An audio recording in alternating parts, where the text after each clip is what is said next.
आपण म्हणतो देव येत नाही, आपण जर देवाची भक्ती जर अंतःकरणापासून केली तर देव आपल्या हाकेला लगेच धावून येतो. तुम्हाला मी 2 मिनिटात एक प्रसंग सांगते. भारतवर्षामध्ये लोहदंड नावाचे एक गाव होते. त्या गावी जानुदेव नावाचे एक विदेह ब्राह्मण राहत होते. त्यांचं लग्न झालं, त्यांची पत्नी देखील धार्मिक होती. त्यांना पुंडलिक नावाचा एक मुलगा झाला. तो फार दुष्ट वागायचा, आई वडिलांना त्रास द्यायचा. एके दिवशी आई वडिलांनी ठरवलं की पुंडलिक रायांचं लग्न करू. पुंडलिक रायांचं लग्न झाल्यावरती अजूनच स्त्री लंपट झाले. पत्नी म्हणेल तसं वागायचं, आई वडिलांना त्रास द्यायचे. एके दिवशी काही भक्तजन यात्रेला जात असताना ते लोहदंड तीर्थावर थोडेसे मुक्कामाला थांबले. त्यावेळेस पुंडलिक राय त्यांच्याकडे गेले. पुंडलिक रायांना त्या यात्रेमध्ये फक्त तरुणच दिसत होते, पण काही तरुण आपल्या आई वडिलांना घेऊन जात होते. हे पुंडलिक रायांना दिसत नव्हते. पुंडलिक राय घरी आले आणि पत्नीला म्हणाले, आपण देखील या तीर्थयात्रेत जाऊ. पुंडलिक रायांचे वडील म्हणाले, पुंडलिका, जसा तू या तीर्थयात्रेला चालला आहे ना, आम्हाला पण येऊ दे, आमची पण तीर्थयात्रा होईल. त्यावेळेस पुंडलिक राय मनात म्हणाले, बरं होतील ओझे वागायला. आई वडिलांना आणि पुंडलिक रायांची पत्नी हे 4 जण यात्रेला निघाले. पण यात्रे करू भरभर चालून पुढे निघून गेले. म्हातारे आई वडील यांना चालणं होत नव्हतं. पण तेवढ्यात पुंडलिक राय म्हणाले, अहो, मुक्कामाचं गाव किती लांब आहे? पुंडलिक रायांची पत्नी म्हणाली, अहो, मुक्कामाचं गाव किती लांब आहे? त्यावेळेस पुंडलिक राय म्हणाले, तू माझ्या खांद्यावर बस. पुंडलिक रायांनी पत्नीला खांद्यावर घेतलं. ती म्हणाली, मामाश्री आणि सासूबाई. पुंडलिक रायांनी आई वडिलांच्या गळ्यामध्ये दोर बांधली आणि पत्नी खांद्यावर घेतली. आणि तेवढ्यात पुंडलिक राय वाट चुकले.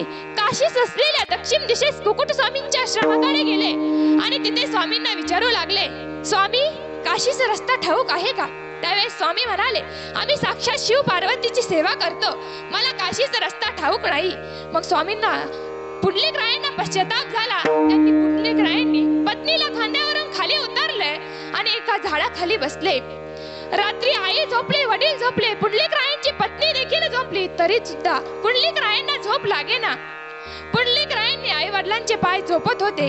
सकाळी पहाटे 4च्या सुमारास 3 तेजस्वी स्त्रिया आश्रमाची झाडलोट करण्याकरिता आल्या.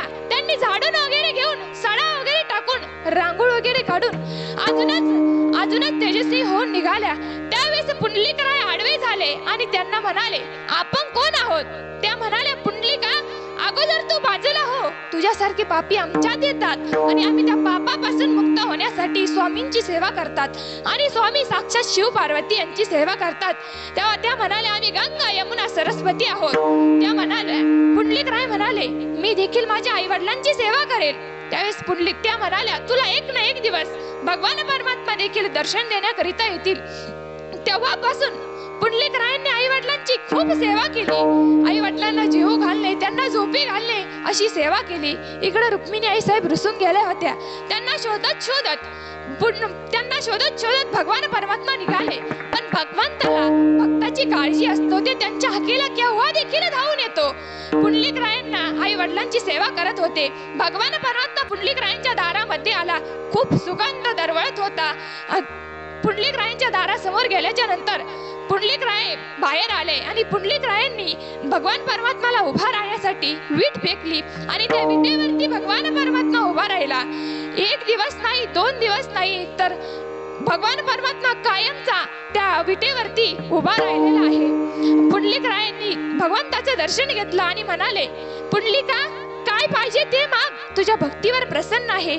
तेव्हा पुंडलिक राय म्हणाले, देवा, तू असाच आणि याच ठिकाणी उभा राहा आणि या भक्तजनांना दर्शन देऊन मुक्त कर. तेव्हापासून भगवान परमात्मा पंढरपूरला विटेवरती उभा आहे.